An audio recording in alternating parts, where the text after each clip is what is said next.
মহানবী বলে তারে কেউ বা ডাকে, আমি ডাকি প্রিয়তম। সুবহানাল্লাহ কইতেন না? মহানবী বলে তারে কেউ বা ডাকে, আমি ডাকি প্রিয়তম। সে আমার দেন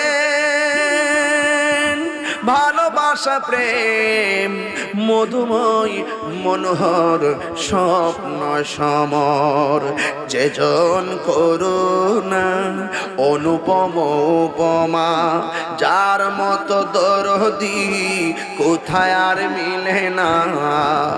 জীবনের আঙ্গিনা আবাদ করে নিতে আর কার বুক এত প্রশস্ত, তার নাম